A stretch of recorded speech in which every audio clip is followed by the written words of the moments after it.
Hey Facebook, so start of another week. It's Monday. My kids are in bed. So what am I doing? I thought I'd do a quick Facebook Live, as you do. What else is there to do on a Monday evening? My husband's going to be doing Lego. He is building the Millennium Falcon, the biggest Lego model ever created. It's like over 7,000 pieces, so that's going to keep him busy for days, to be honest. It's not going to be done anytime soon. So I thought I would do a quick one today on something that is very, very dear to my heart, and that is epidurals. So if you know anyone who wants some information about epidurals, share this video with them, invite them into this video. But basically, I feel epidurals is my area of expertise. I mean, not only have I had epidurals, but I actually do them. I'm an anaesthetist with a special interest in obstetrics. If you're watching, say hi, give me a comment, give me a like, give me a heart. Let me know that you're there, and let me so that I can see that the comments are coming up as well. So yeah, if you watch, if you've had epidurals in the past or have some ideas about them, please please invite people into this video. Yeah, so I'm going to tell you about epidurals. Now, I'm not going to go into the side effects and complications because those are available freely online. In fact, there's a website called labourpains.com.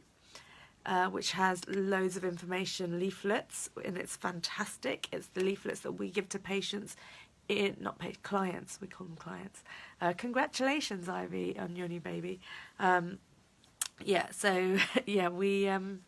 use the leaflets on labourpains.com, so I'd highly recommend those leaflets. They have loads of information on side effects and complications. But there's a few things that come up when I do epidurals on ladies in labour that I wanted to address. First of all, I want people to know that they shouldn't feel guilty about having an epidural. That's like one of the most common things that I come across. Like when I go into a room to do an epidural, so frequently the mums-to-be are like, they feel really sad that they've had to have an epidural, or you hear them apologising to the partners, saying, I'm sorry I couldn't do it, and they feel like they've failed somehow by having an epidural, and this is just wrong. It's totally wrong. Like, you haven't failed by taking an epidural. Full stop. Drugs got induced. But yeah. So, it's not, you have not failed if you have an epidural. That is, paramount. You have not failed if you have an epidural. I think half the problem is that people go into labour, especially the first time, with, an idea of how they want it to be, which is great, and it's fantastic to have, a plan. But at the end of the day, labour is one of the few things in life that is completely sort of out of your control. Completely out of your control, really. It is completely out of your control. So to have... and you really don't know how you're going to go through it until it's happening to you. So it's fine to have a plan of how you want it to be. That's completely great. But if you have a plan, you should also have an idea of what to do if that plan doesn't go exactly how you want it to. Because everybody wants a kind of straightforward, natural labour where they go into labour naturally, it only lasts 2 hours and the baby just pops out.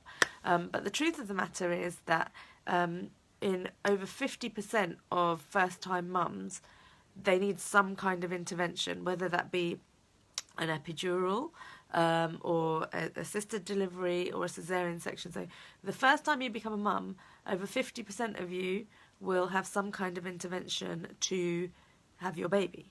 And it's kind of down to babies being in funny positions, your body not quite knowing what to do. It's like a whole new experience for you. And so that is the fact of it. And I think they don't kind of always tell you that in all the antenatal classes. They don't explain to you that in the room of your antenatal class, half of you are going to at least half of you are going to not have that straightforward, natural, beautiful labour. And it's not through any fault of your own, it's just how things work. Because although labour obviously is a very natural thing, and it's what we were created to do, to reproduce, but the fact of it is that prior to medical intervention, 50% of mums and babies died, and we have come so far from that. So, the fact that we have epidurals and interventions is a good thing, guys. And if you need an epidural, you shouldn't feel bad about it. It's just that your particular labour this time around has gone that way. Things are completely different the second time around. Like in second time mums, I think over 80% of them have nothing. They go through like a really straightforward, lovely emergency fat baby. Yeah. But that's not abnormal. Like next time you quite easily, having a cesarean section for your first baby does not mean that you won't have a vaginal delivery next baby round. It's just this baby might have been a bit fat, or your body wasn't quite ready, or they were in a slightly suboptimal position. What you'll probably find the second time around, if you decide to go for a second time, I don't know whether you will, second time around you'll find that your body knows what to do. It kind of does it a lot more easily because it's been through it before. So second time mums is a different entity entirely to first time mums. First time mums, over 50% of people have an intervention of some kind, like the least of which being just an epidural, and then going up to sort of assisted deliveries, ventouse, forceps, and cesarean section. There's nothing that, at the end of the day, isn't the most important thing to have a healthy, happy baby, right?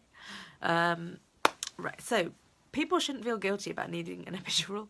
Epidurals are amazing things. Like, thank goodness they were invented, because imagine if you had to go, like, some women are in labour for like 24, 40, I mean, not, okay, so there's in labour, there's like the pre-labour and then the established labour.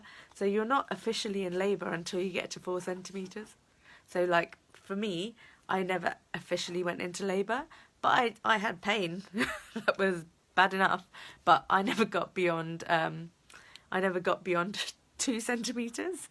I had epidural both kids for, yeah, thank goodness. And like, that's the problem, like too many women, like I've come across it so many times, and which is why I wanted to say this. It's too many times I've come across, I go into a room to do an epidural and they're just feeling really tearful and sad that they're having an epidural, and it's like, it's okay, like different people feel pain in different ways.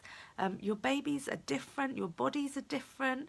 Just because so and so over there had a 4-hour labour and the baby just slid out, it doesn't mean anything. It doesn't mean that they are better than you. It doesn't mean that they are more capable than you. That's just them and this is you, and all we want at the end is a happy baby. And actually, if the pain is so bad that you're kind of so stressed out, having an epidural really will improve things, because you will be in a position to relax and sleep and get some rest, so that when the point comes that you need to push the baby out, you'll have that energy to do it. In South Africa, epidural, yeah, I mean, every country is different. So here I can say that 50% of first-time mums will have some kind of intervention. It goes down to only 20% by second-time mums. Different health services are different, and private health services are different. But we work in the NHS, where definitely we encourage normal vaginal deliveries. But at the end of the day, if there is a risk to mum or baby, then there will be an intervention recommended. In the NHS, if you want an epidural, you can ask for an epidural. Midwives generally will try and encourage you to get to at least 4 centimetres, which is established labour.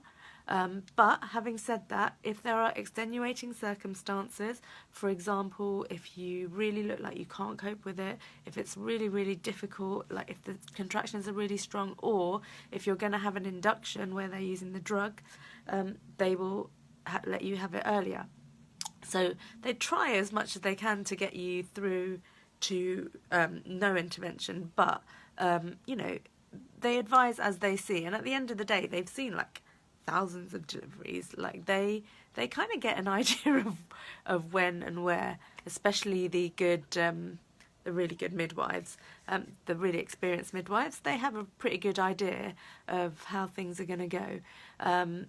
Especially if you've got a particularly complicated labour, an epidural is often advised quite early because we can use the epidural if you need an intervention like an assisted delivery or cesarean section, and then you are more likely to be able to be awake and see your baby delivered in the emergency setting than if it's like a big emergency we have to rush. So epidurals are fantastic, not least because they take away pain. Like I know, like labour pain is meant to be like kind of I don't know, natural and kind of embracing, but like I said, you really don't know how it's going to be until you're in it. You just don't know. Like until you start experiencing it, you don't know whether you'll be able to cope with it. Like you can think you have a high pain threshold. You can think that you can do this, that, and the other. You just don't know. Like it's just an unknown entity, labour, until you do it. So just go with the flow. And if you need an epidural, you need an epidural. It's fine.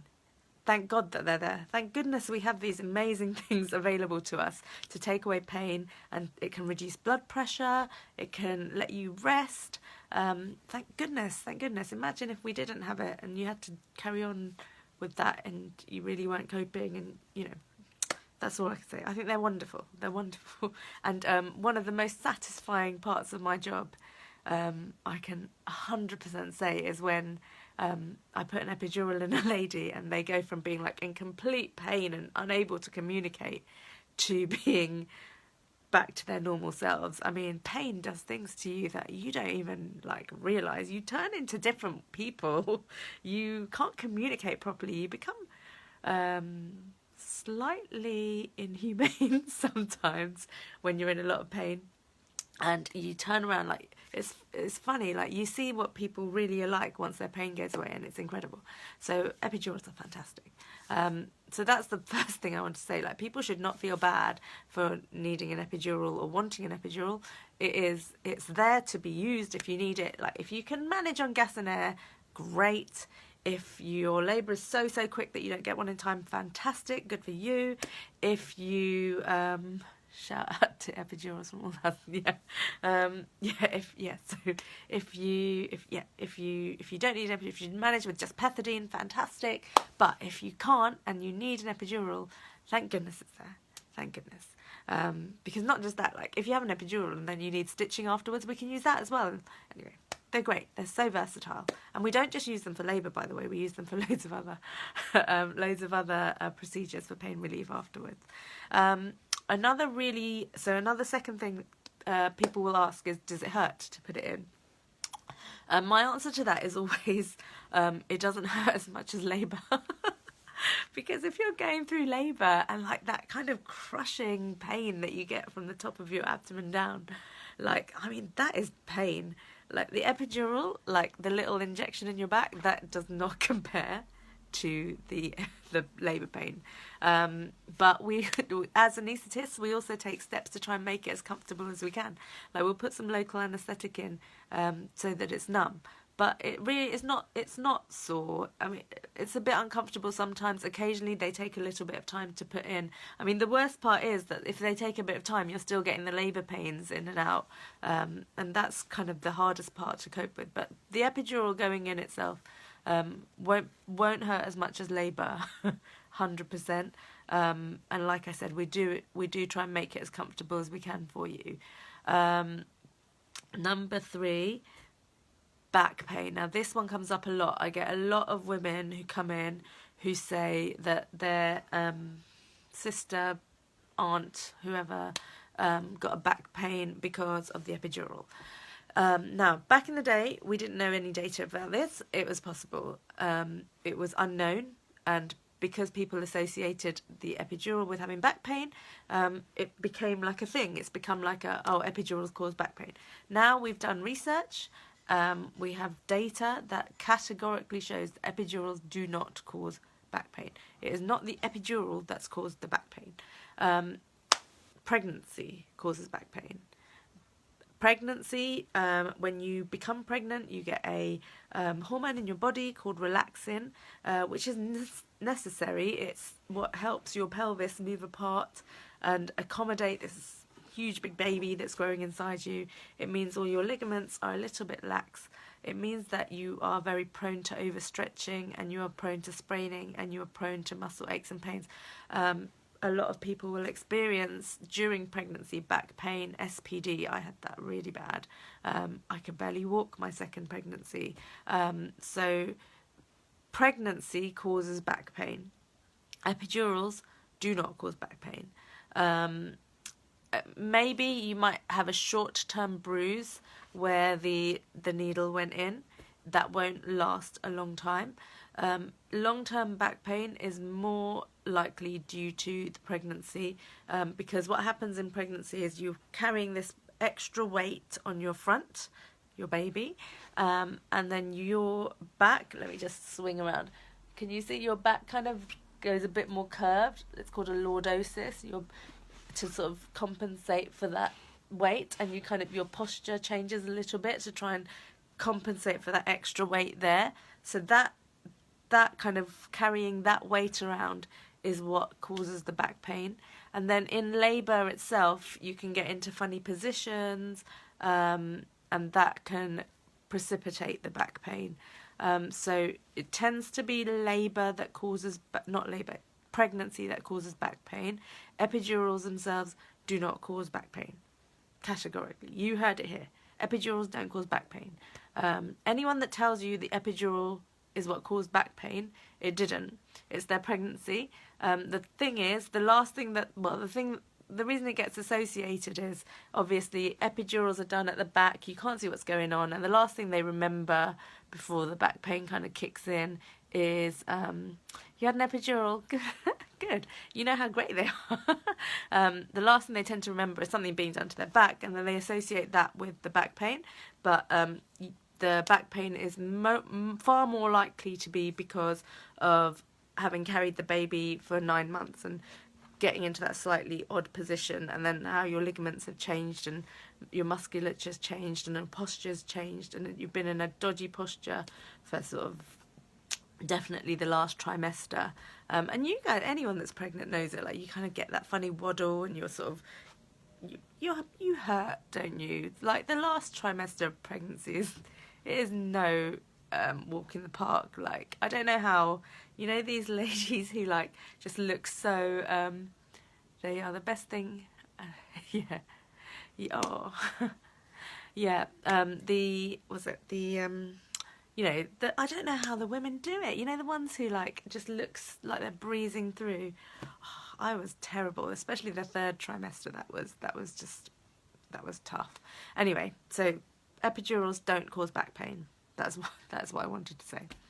Right. Other myth is they make you more likely to have a cesarean section. Again, that's not true. Having an epidural does not make you more likely to have a cesarean section. The epidural does increase your chance of needing an assisted delivery. So that is the suction cup, the ventouse, or a forceps delivery. And that kind of comes down to the epidural makes you numb, and what often happens is what the midwives will do is when you get to fully dilated, they'll stop you using the epidural to allow your feeling to come back, so that when you're pushing you can feel more. But what can happen is if it doesn't come back, you don't have that sensation as much with the epidural, so perhaps you don't push quite as well. So people who have epidurals are more likely to need an assisted delivery. Having an epidural does not make you more likely to have a cesarean section. Cesarean sections tend to happen... one thing I will say, so cesarean sections happen in emergencies and complications that have occurred. So the high-risk women are more likely to have epidurals during their labour. So there is an association So people with epidurals, so people who have cesarean sections, more of them will have had epidurals, but it's not the epidural that causes the cesarean section. They most likely would have had a cesarean section either way, and we have data to back that up. So categorically, epidurals do not increase your risk of having a cesarean section. If you have a high-risk pregnancy and you've been seeing an obstetrician throughout your, so this is, I'm talking about the UK, the NHS, so low-risk ladies who have an uncomplicated pregnancy have their care completely taken care of by midwives, and they can quite easily not see a doctor at all throughout their pregnancy and delivery. But people who have more complicated pregnancies, they'll be seeing a doctor more regularly. So those ladies are classed as high risk. So diabetic ladies, ladies who have higher BMIs, who have high blood pressure, various things. They will be seeing a doctor throughout, and they are classed as high risk. So high risk women are more likely to have an epidural and have a cesarean section, and that's just part of their thing. But if you're part of their kind of part of their journey, I suppose. But if you are a low risk lady and you decide that you want an epidural, that certainly does not increase your chance of having a cesarean section. Third trimester is the hardest, and it's true. It's true that you can get damage to the back when they put the epidural in. No, there is a small risk. There's a very, very small risk of damage to the nerves when they put the epidural in.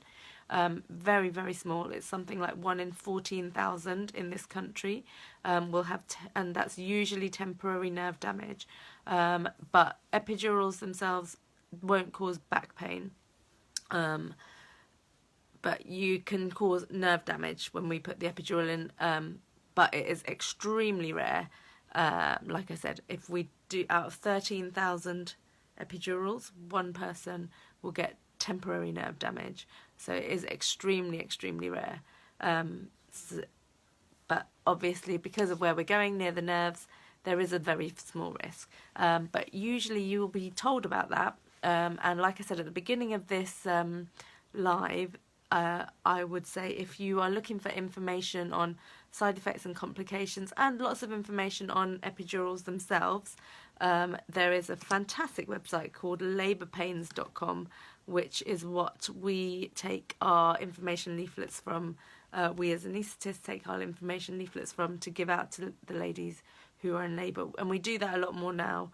We give information leaflets because, like, often what we've found is talking to you when you're in labour, you're not really taking much of what we're saying, so we give you something to read and take in as and when you can. And ideally, really, we would want to be able to talk to you about this stuff before you go into labour, but unfortunately, because of the time pressures and the kind of trying to fit our work in, that's not always possible to see everyone before they have their delivery. Interesting, I don't have to stress about this anymore.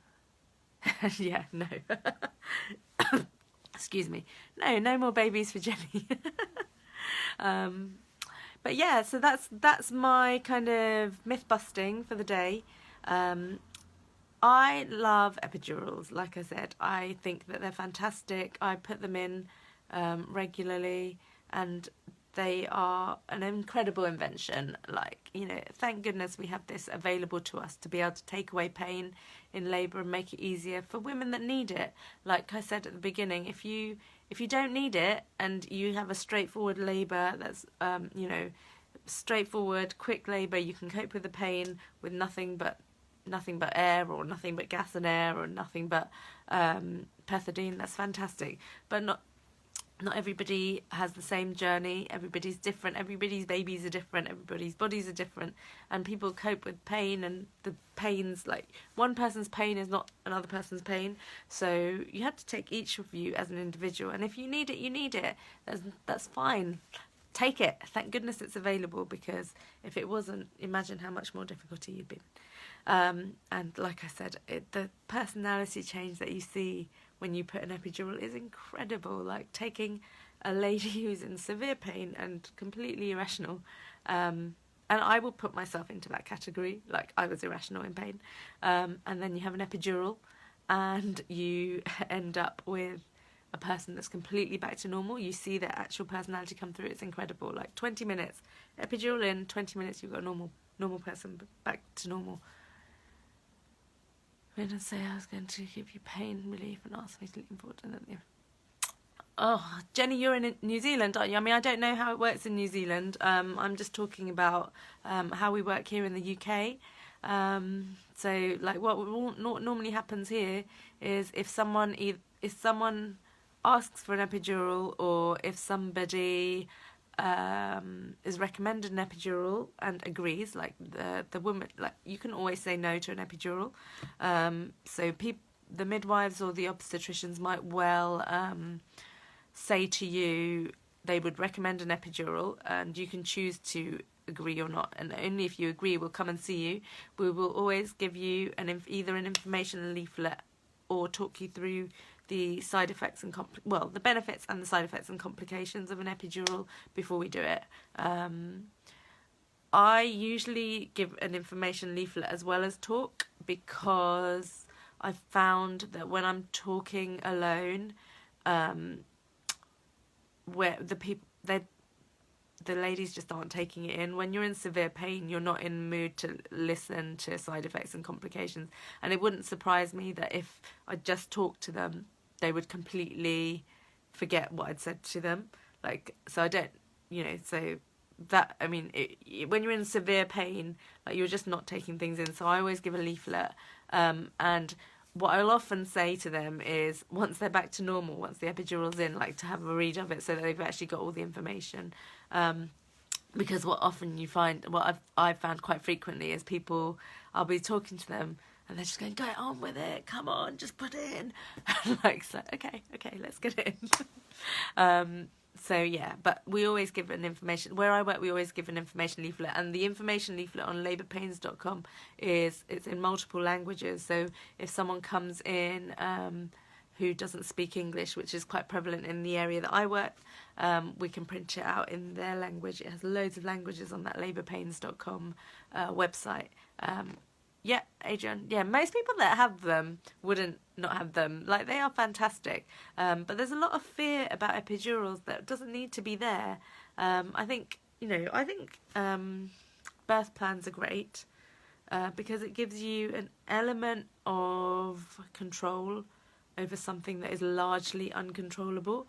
But I think you should be encouraged during your birth plan to plan for the unexpected. So otherwise you will feel, it'll go off track, and that often happens. Very few birth plans, especially first babies, will go as you want it to, because I mean most people want like a straightforward, maybe a water birth or a home, I don't know, maybe people want home births. They want it's just a straightforward, drug-free, like straightforward vaginal delivery, but that only happens in this country. It only happens in 50% of first-time mums. Second-time mums is different, but first-time mums, it only happens in 50%, and that's not through any fault. It's just our bodies. I mean, that's why in the past there was a 50% mortality rate for mums. It's just how it is, and it's thanks to intervention that let me go back. I need to read through your comments. Let me go back to the comments. Didn't feel it. I did get stuck in my spine. Birth plans don't mean anything when the time. Yeah, it did get stuck in my spine. I thought all medical practice and doctor had the same rules when it comes to doing things like that. I didn't know it's different in different countries. Well, stuck in my spine. My skin healed around it. Wouldn't change it though. Stuck in your spine? What do you mean it got stuck in your spine? I have to find out a bit more about that. Right. Medical practice, yeah. Doctors in different countries. So we have the same rules, I guess. Like, I mean, like, first and foremost, the rule is do no harm. But different countries just work in slightly different ways, I suppose. We work differently according to populations and different procedures. I don't know. I would have thought that the way that the way we do it here should be common practice for everybody, but evidently it's not. As far as I'm aware, most like procedures that are done, you should have consent, and consent involves telling you both the benefits and the risks, and making sure that you understand, can retain and repeat it back. That is what I understand consent should involve. You could argue that, you know, when someone's in a labour pain, they're not able to retain. I still give them a whole conversation about it and a leaflet, and talk to them. So yeah, evidently things do work differently in different countries. But that is it. I'm going to end it there unless there's any other questions coming up. If there are any questions, if you're watching on the replay, just pop them in the comments and I will answer them as and when. If you found this useful, please share the video, and I will thank you personally. And other than that, I'm going to sign off. But thank you so much, guys, for watching. I hope you've got some good value and information there, and I will see you again soon. Bye-bye.